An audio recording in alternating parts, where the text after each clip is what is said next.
Welcome to eat pray love and tarot. क्या आपको आपके पर्सन को एक सेकंड चांस देना चाहिए?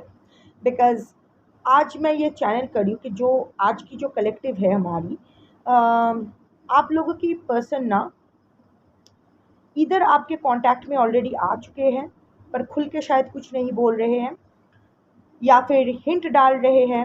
शायद एक दो जगह से आपको अनब्लॉक कर दिया है, चाहते हैं कि आप आगे बढ़ो, देख रहे हैं टेस्टिंग द वाटर्स कि आप अगर आगे बढ़ते हो तो वो फिर से खुल के सामने आए, या फिर बहुत जल्द आपको भी ये फील हो रहा है आज की जो कलेक्टिव होना, आपको ऐसा बहुत सारा हिंट्स, साइंस, खबर मिल रहा है। इनफैक्ट आप स्टॉक भी कर रहे हो, mutual friends, anyway from anywhere you are getting this vibe कि your person is about to reach out और ये एक सेकंड चांस मांगेगा या मांगेगी।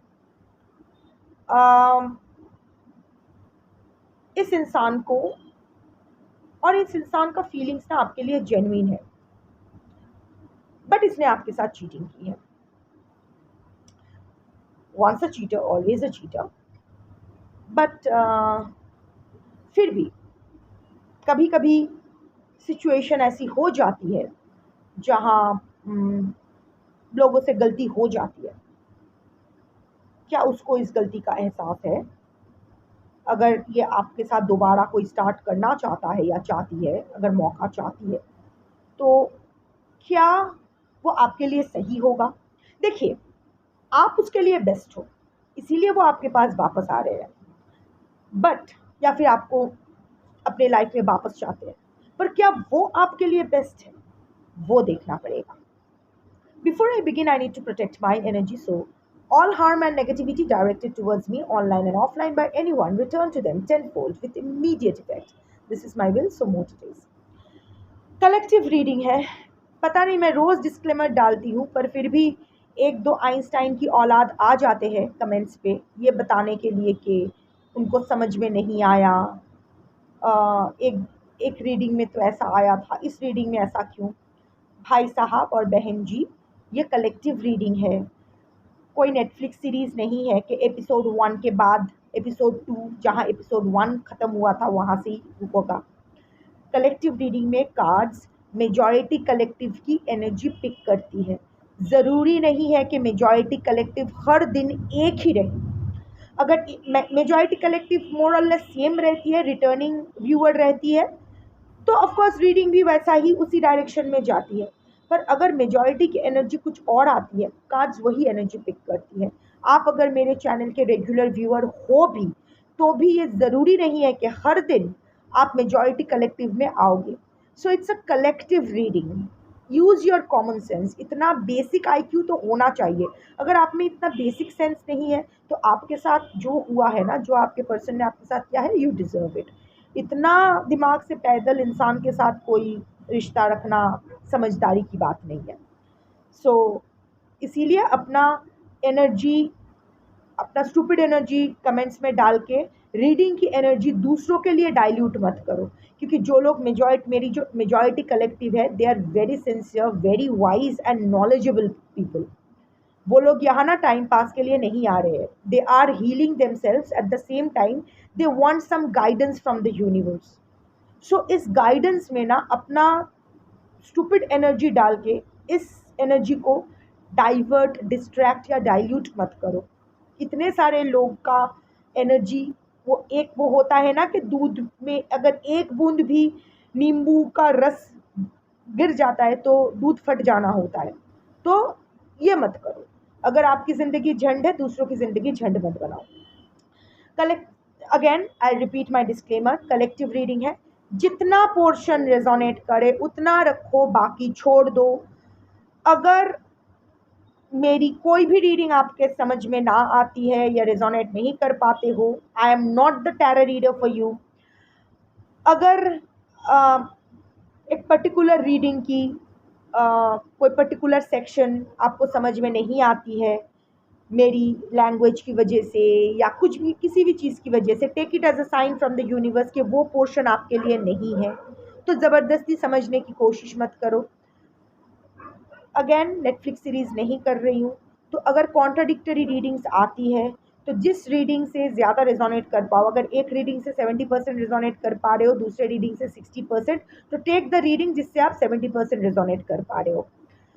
टाइमलेस रीडिंग है, जब भी आपको ज़रूरत पड़ेगी आपके सामने आ जाएगी। किसी भी जेंडर, ज़ोडिएक, रिलीजन और सेक्सुअल ओरिएंटेशन के लोग देख सकते हो। आप आपके पर्सन के साथ in contact, no contact, on and off में हो सकते हो। आपके पर्सन आपके कोई भी हो सकते हैं, husband, wife, live in partner, past, present partner, lover, crush, कुछ भी। सो अभी रीडिंग स्टार्ट करते हैं। तो सबसे पहले देख लेते हैं डायरेक्ट क्वेश्चन। क्या आपके पर्सन करेंटली आपसे प्यार करते हैं? पास्ट का तो पता है, पर क्या अभी भी आपके पर्सन आपसे प्यार करते हैं? यस, एकदम उड़ के गया। लॉन्ग डिस्टेंस रिलेशनशिप हो सकता है, या फिर शायद स्टार्ट हुआ था ऑनलाइन या ऐसा कुछ। टाइम, प्यार हमेशा से ही करते हैं। इट्स अ संडा, इट्स एन ओल्ड क्लॉक। हो सकता है पास्ट लाइफ कनेक्शन हो, but not going there. Past life में किसने क्या किया है क्या फ़र्क पड़ता है। इस लाइफ में अगर कुछ मुझे तकलीफ दे रही है तो उसको मुझे डिस्कार्ड करना है। सो एनीवे,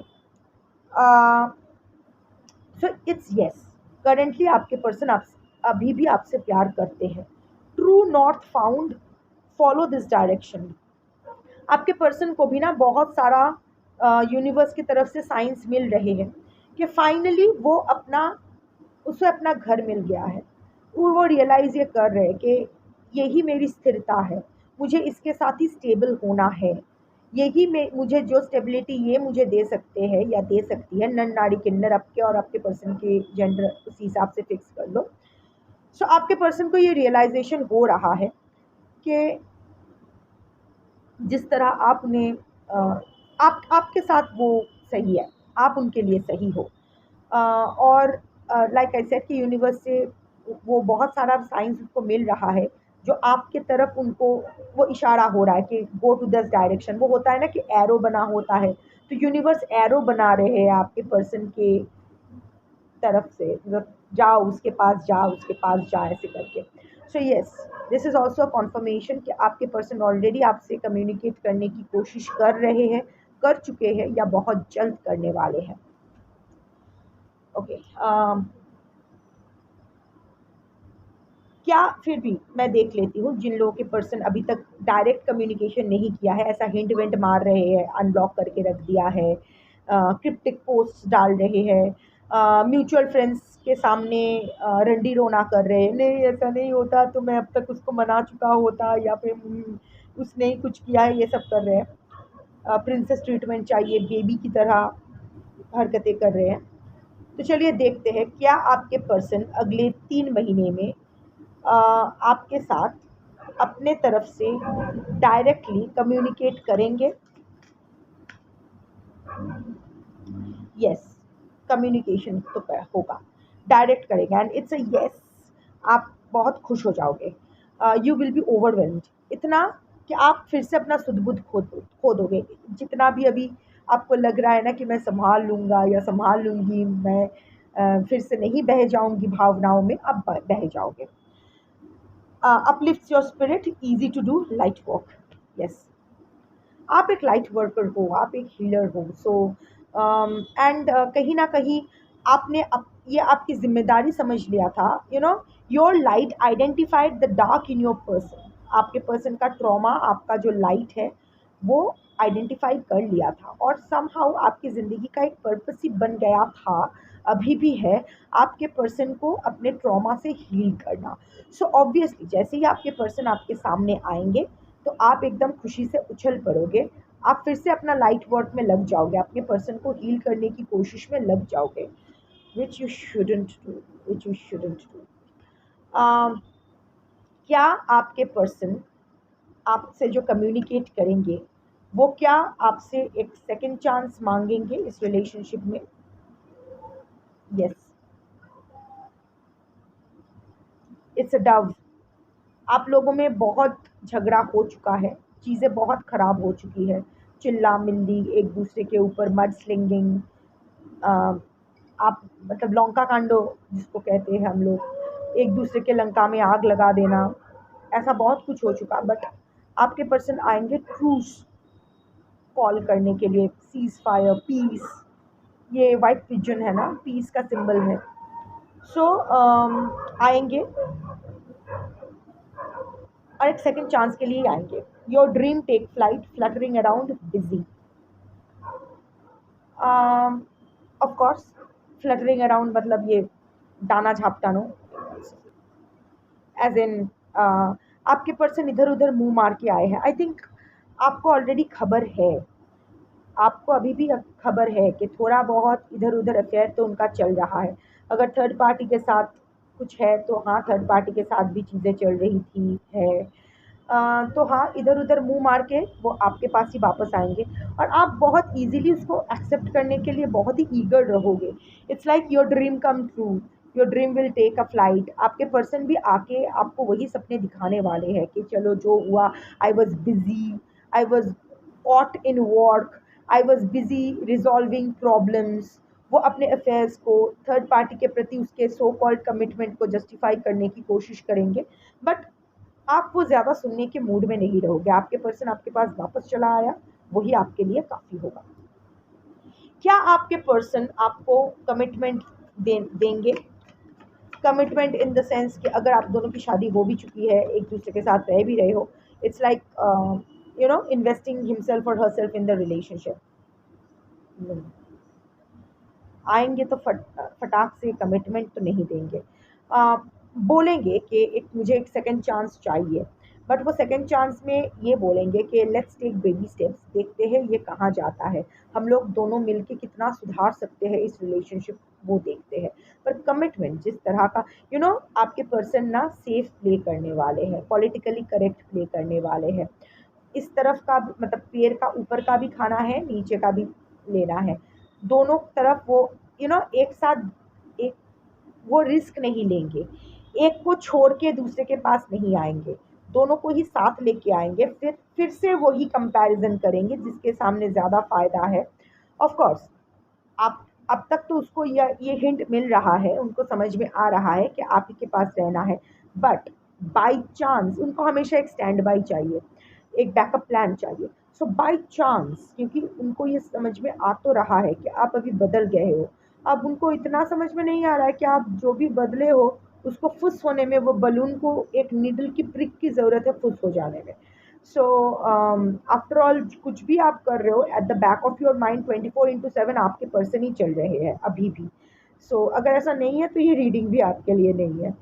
सो हाँ, बट आपके पर्सन अभी तक श्योर नहीं हो पा रहे हैं कि आप सच में उस फिर से उनका रामू काका टॉमी बनने के लिए तैयार हो, या फिर अभी थोड़ा सा उसको टेस्ट करोगे, अभी उसको थोड़ा सा अग्नि परीक्षा देनी पड़ेगी। इन दैट केस कुछ ज़्यादा अगर टफ हो गया सिचुएशन, तो वो चाचा अपन प्राण बाचा कह के फिर से यू टर्न मारेंगे। तो ही और she wants to test the waters first, कि ये रिस्क लेना काफ़ी होगा। ऐसा ना हो कि मैंने कमिट भी कर दिया, वो थर्ड पार्टी भी हाथ से चली गई, ये भी हाथ से चली गई, अब मुझे मेरा वैलिडेशन कहाँ से मिलेगा। So it's a rough stream, currents too strong, find solid ground. हाँ, पैशनेट आपके लिए बहुत, पैशन आपके लिए बहुत फील करते हैं। तो जब आप लोग आओगे, there will be really very passionate moments you will be spending together. एकदम वो होता है ना कि नदी में जैसा एक ठहराव होता है, फ्लो में एक स्मूथनेस आती है। जो स्ट्रीम होता है, जो इनिशियल बिगिनिंग होता है, वो तो एकदम रॉकी टेरेंस से पास होके आती है, उसका मतलब एकदम स्वतःस्फूर्त, स्पॉन्टेनियस, स्पॉन्टेनिटी वो। तो इस रिलेशनशिप में वो कमिट तो नहीं करेंगे, but there will be very spontaneous moments, there will be very much passion and love that he और she will be sharing on you. Commitment तो नहीं देंगे, पर आपको अच्छे से ट्रीट करेंगे, बहुत अच्छे से ट्रीट करने वाले हैं। हाँ, कोशिश, बट कोशिश ज़रूर करेंगे एक सॉलिड ग्राउंड, ये झरना से नदी होने होने की कोशिश तो ज़रूर करेंगे। कमिटमेंट का इरादा है, पर कमिटमेंट इमीडिएट नहीं देंगे। पहले वो देखेंगे कि ये चीज़ कहाँ जाता है, क्योंकि एक छोर वहाँ ख़त्म करके आना है। सो अब क्या देखूँ, क्या आपके पर्सन करेंटली आपके प्रति लॉयल है? देखिए, थर्ड पार्टी के साथ रहने का मतलब ये नहीं है कि लॉयल्टी, देखते हैं क्या आता है। देयर आर नो, आपके प्रति लॉयल नहीं है। देखिए, लॉयल्टी हो सकता है कि कभी कभी ना सिचुएशन ऐसा हो जाता है, क्योंकि कलेक्टिव रीडिंग मैं कह रही हूँ, ऑफकोर्स अगर अफेयर है तो कैसे लॉयल रह सकते हैं, पर कभी कभी होता है ना, अगर थर्ड पार्टी है भी, वो टेक्निकल थर्ड पार्टी बन के रह जाता है या रह जाती है, like you know what I mean, कि there is no pull, there is no connection, but there are certain things जिसके लिए चीज़ें ख़त्म नहीं हो रही है, तो मैं अंदर ही अंदर आपके प्रति लॉयल हूँ। आई मीन ऐसा हो सकता है ना कि your person is loyal, but no, your person is not loyal. Currently, your person is not loyal to you, neither physically nor emotionally. प्यार आपसे करते हैं, पर प्यार करने का ऐसा प्यार का क्या फ़ायदा है जहाँ लॉयल्टी नहीं है? अगर मुझ में, अगर आपके पर्सन को अपने ऊपर ये कंट्रोल ही नहीं है कि वो अपने हॉर्मोन्स को कंट्रोल कर सके, वो अपने साइकी को कंट्रोल कर सके, तो फिर इस प्यार का क्या फ़ायदा है? ये तो अन ये तो यही तो डील है ना, लॉयल्टी। अगर आप किसी से प्यार करते हो तो डेफिनेटली आपके दिल और दिमाग में कोई आएगा भी नहीं, कोई और बसेगा भी नहीं, राइट? दैट्स वाई शायद मेरे मुंह से निकल गया था, once a cheater forever a cheater. आज भी मेरे कलेक्टिव रीडिंग के मेरे प्राइवेट रीडिंग के टाइम भी यही लाइन बार बार आ रहा था। अजीब है, बट अगर आ रहा है तो आप लोगों तक पहुंचना है, ये लाइन इसीलिए आ रहा है। सुना, अभी आपके पर्सन आपके प्रति लॉयल नहीं है। Don't risk it all, guidance for you. फिर से दोबारा रिस्क मत लो। Even before I could ask the question, आपको सेकंड चांस देना चाहिए नहीं? Of course I will ask it separately. Universe का आ गया है, डोंट रिस्क इट। ये ना कि गैम्बल टेबल है। आपके पर्सन ना हमेशा गैम्बल करते रहते हैं, उनको हमेशा मल्टीपल सोर्सेज से वैलिडेशन चाहिए, अवॉइडेंट हो सकते हैं, बहुत ही टॉक्सिक पर्सनैलिटी है, sex addict kind of a person, हमेशा इधर उधर मुंह मारने वाला। सो उस इसका पता है इसका साइकोलॉजी कैसा काम करता है? मैं तुमसे प्यार करता हूँ, पर अभी तो तुम मेरी ज़िंदगी में नहीं हो, तो अभी मेरी ज़रूरतें जो है वो मैं पूरा कर लेता हूँ, इसमें क्या हुआ? शरीर का क्या है, मन तो तुम्हारा है। पर ऐसा नहीं होता है, ऐसा नहीं होता है, because there is something called ऋणानुबंधन, जिस every physical intimacy creates an energy cord, which is a very strong energy cord, क्योंकि sex is sacred energy exchange। हमारे सनातन में ऐसा ही है, ऋणानुबंधन जो टर्म है, with every intimacy you are creating an energy not with a person. जितने सारे लोगों के साथ आप इंटीमेट हो रहे हो, सबकी एक एक एनर्जी कॉर्ड आप अपने अंदर भी लेकर घूम रहे हो। सो उसकी सारी नेगेटिविटी भी आप में आ रही है। सो जब उतने सारे नेगेटिविटी, मतलब आप समझ में आ रहा है, आपके पर्सन जब आपके पास आएंगे, मैं उच्छिष्ट जो है, उस उच्छिष्ट को आप महाप्रसाद नहीं समझ सकते हो।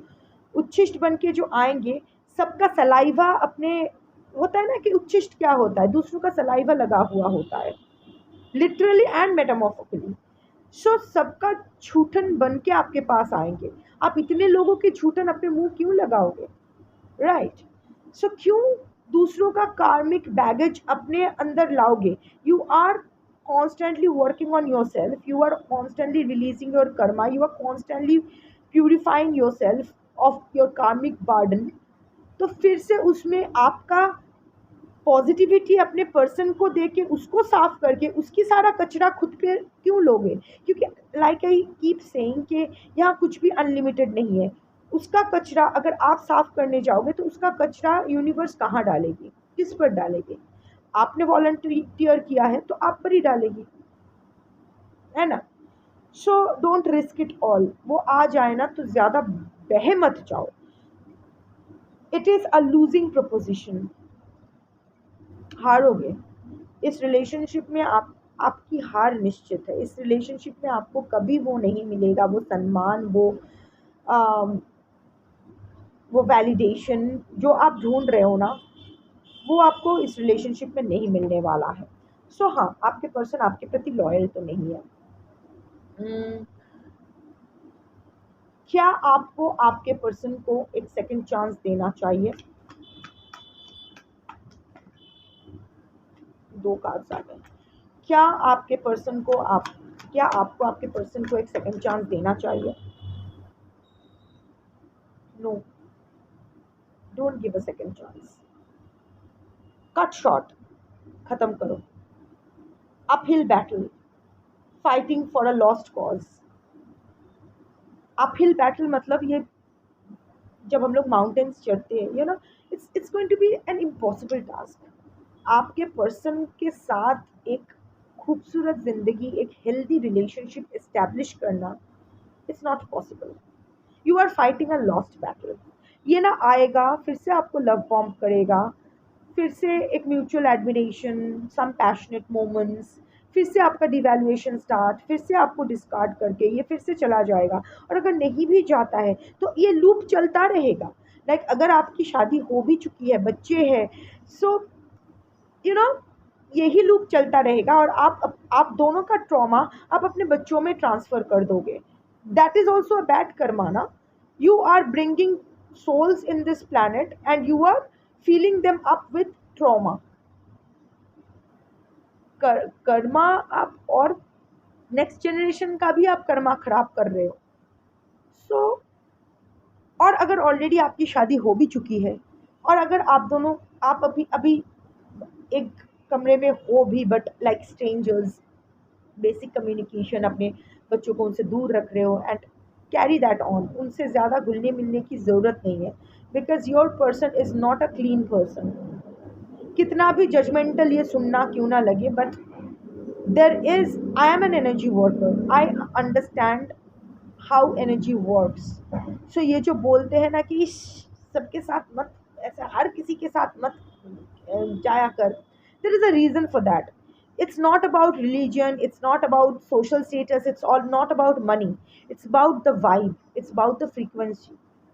रामकृष्ण देव ना खाने के शौकीन थे। वो ना हर किसी के हाथ से खाते थे, पता है, इनिशियली चंडाल, ब्राह्मण, इवन वो कुत्ते से खाना लेके खाते थे। बट जैसे वो अपना साधना के मार्ग पे बढ़ते चले गए ना, कथामृतों में ही है, आप पढ़ सकते हो, ये कोई मनगढ़ंत कहानी नहीं है, इट्स रिटन। तो रामकृष्ण देव अपने डिसाइपल से कहते हैं, पता है आजकल ना जार तार हाथे खेते पारी ना, आई मीन किसी के भी हाथ से बनाया हुआ खाना ना खा नहीं सकता, पता नहीं क्यों। वो जानते थे, ऑफ कोर्स उनकी तो बात करने की तरीका ही ऐसा था। दैट मीन्स हर किसी का एनर्जी, जिसका क्लीन एनर्जी ना हो, वंस यू आर अंडर, जब आप खुद को साफ कर रहे हो, उस वक्त अगर कुछ और कचरा आपके शरीर पे आ जाता है, तो आप तो ऑलरेडी नहा रहे हो, तो उसको नहाकर आप साफ कर लेते हो। बट जब आप एकदम साफ सुथरा होके सफ़ेद कपड़े पहन के एकदम बैठते हो ना, तब अगर कोई आपके ऊपर कचरा डाले, तो वो आप, तो डिफिकल्ट हो जाता है, right? So as and when you are cleansing your self of your karma, of your and you are working on your energy, on your healing journey, जैसे जैसे आप क्लीन होते जाते हो ना, उतना ही आपको सचेतन, उतना ही आपको सतर्क रहना है कि कोई भी मलिनता आपके एफर्ट्स को खराब ना कर सके। ये जो इतना एफर्ट डाल रहे हो खुद के हीलिंग के ऊपर, कोई भी बाहर का कचरा आके आपका इस एफर्ट को पानी में नहीं मिला सकता है, राइट? तो या you are fighting for a lost cause, I mean it's no point। is there a okay, फिर भी मैं और थोड़ा सा एक दो और क्लैरिफिकेशन और लेती हूँ। Is your person good for you as a healthy companion or whatever? Is your person good for you? No।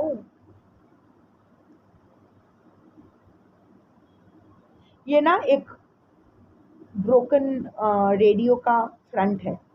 It's a broken relationship, इसको फिर से दोबारा सही नहीं किया जा सकता है। Hidden dangers in stillness, proceed with caution. आपके पर्सन ना बहुत ही इंट्रोवर्ट किस्म के हैं, ज़्यादा अपना फीलिंग्स बयां नहीं करते हैं।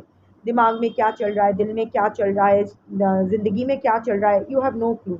जब आप रिलेशनशिप में थे तभी भी नहीं था, अभी भी आपको नहीं है। आप उनका दिमाग नहीं पढ़ सकते हो, वो बताते नहीं है। अभी भी शायद बहुत स्टिल है वो, वहाँ से एकदम रेडियो साइलेंस है।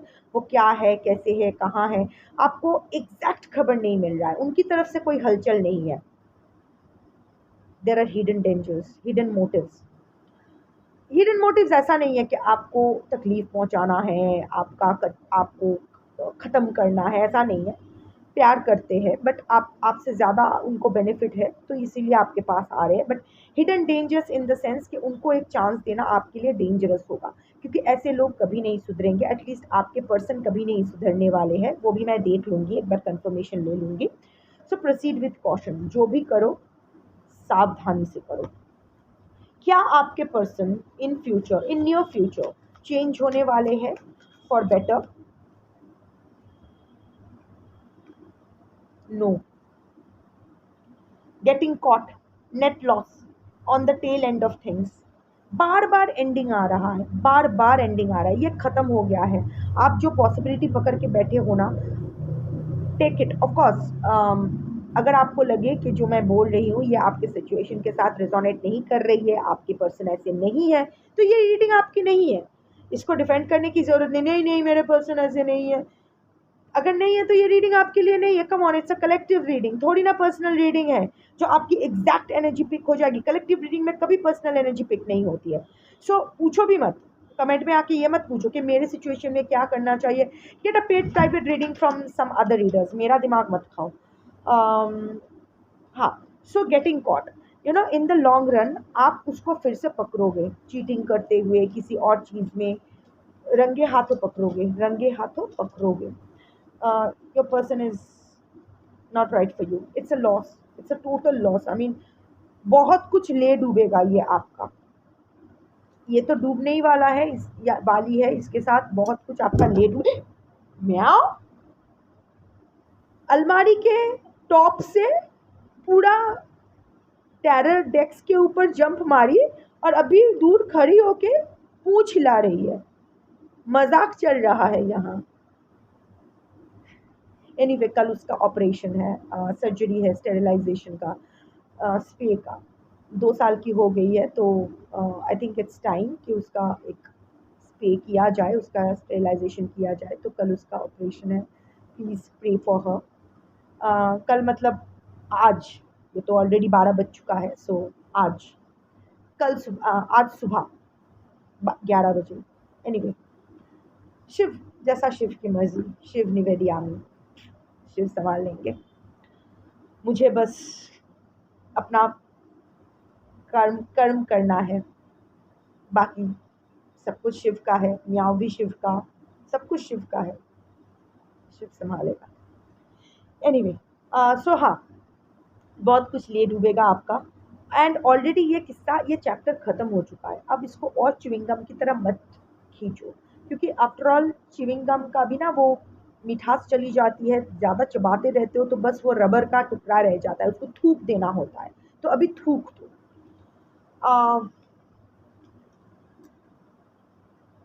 अब क्या पूछो? मुझे लगता है एक दो और सवाल पूछने चाहिए। Hmm, क्या आपके पर्सन, क्या आपके पर्सन को एहसास है कि उसने आपके साथ क्या गलत किया है? यस, एहसास। तो एक मिनट, नहीं ये कार्ड नहीं लूँगी। एक यस का आया है, एक नो का आया है, एक यस का आया है। नहीं, 3 कार्ड्स आए हैं। No. Okay, let's ask them. क्या आपके पर्सन को यह एहसास है कि उसने आपके साथ गलत किया है? क्या वो सॉरी है, जेन्युइनली सॉरी है? यस, अब ये यस ले सकते हैं। Being shown the way, welcome with open hands.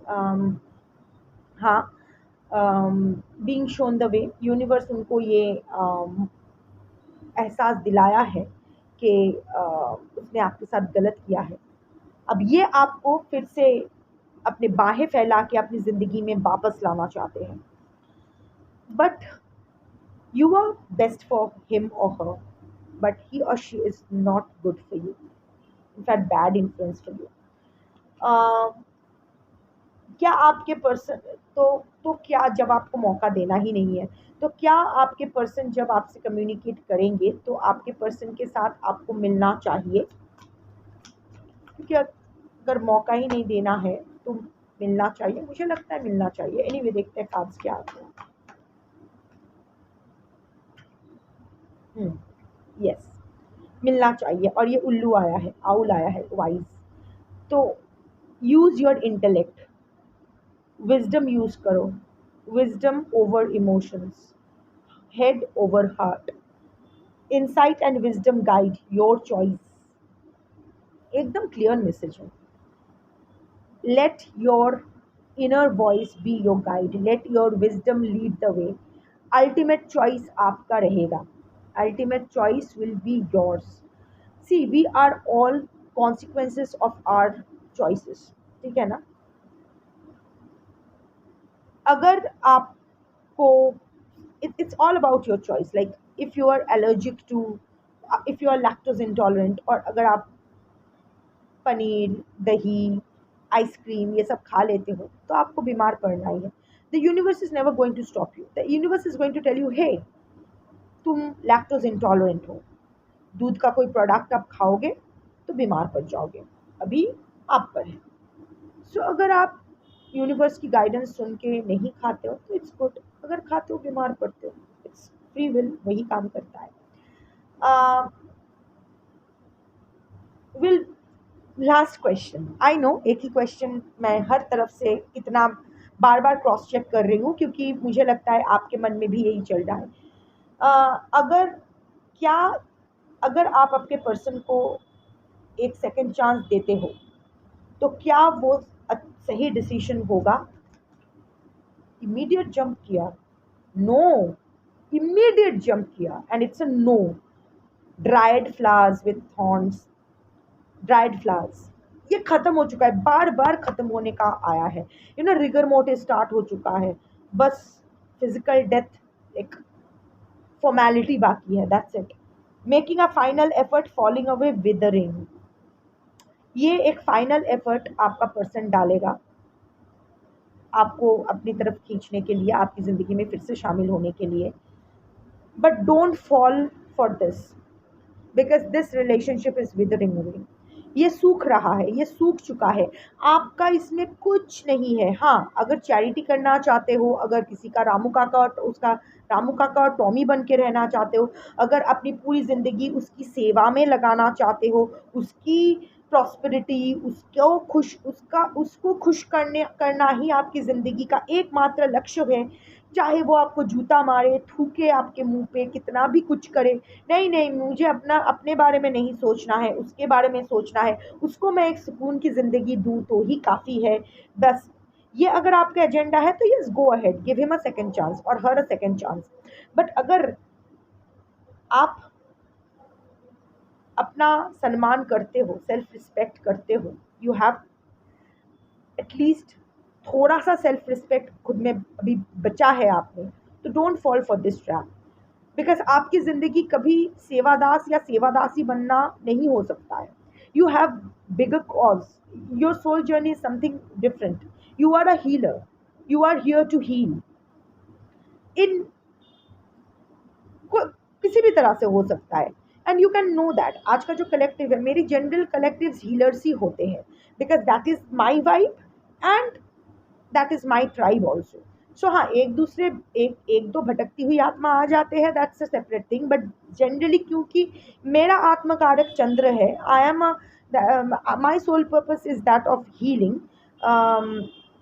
तो I will attract my soul tribe only. तो मेरा मेजॉरिटी जो भी कलेक्टिव बार बार ही होंगे, किसी ना किसी तरह से कोई ना कोई हीलिंग जर्नी में, टीचर हो सकते हैं, रेकी एक्सपर्ट हो सकते हैं, any kind of occult practitioner हो सकते हैं, कुछ भी हो सकते हैं, पर हीलर ही, नर्स, डॉक्टर्स, योगा इंस्ट्रक्टर्स, पैथोलॉजिस्ट्स,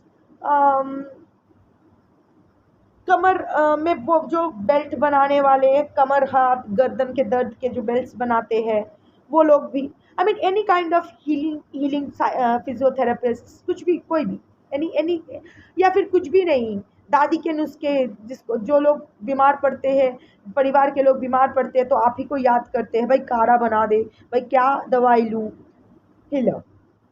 आपके प्रेजेंस अगर किसी को सुकून देती है, आपसे बात करके लोगों को अच्छा लगता है, healer. Anyway, so yeah, so the message is very clear. Person आएगा, सेकंड चांस मांगेगा, आप टेम्पटेड होंगे, पर देना मत। डोंट गेट हिम और her back in your life. The message is pretty clear. If you, अगर इसके बावजूद भी आप उसको लाते हो, you get the consequences accordingly. Not my head, not my headache. सही चॉइस लो, अपने लिए जो बेस्ट है वो चॉइस लो। यूनिवर्स के अगेंस्ट मत जाओ, remain aligned to the universe, rhythm के खिलाफ मत जाओ, be aligned with the universe. Universe क्या साइन दे रही है, जॉइन द डॉट्स, आपको ये सिंक्रोनिसिटीज मिल रहा है, उसको उसको सजाओ, देखो क्या यूनिवर्स किस दिशा में आपको ले जाना चाहती है। ये रीडिंग भी आपके लिए एक कंफर्मेशन ही है। So choose wisely, don't sell yourself cheap right now. उच्छिष्ट को महाप्रसाद फिर से नहीं समझने का, ठीक है ना। चलो, गुड नाइट, शंभू।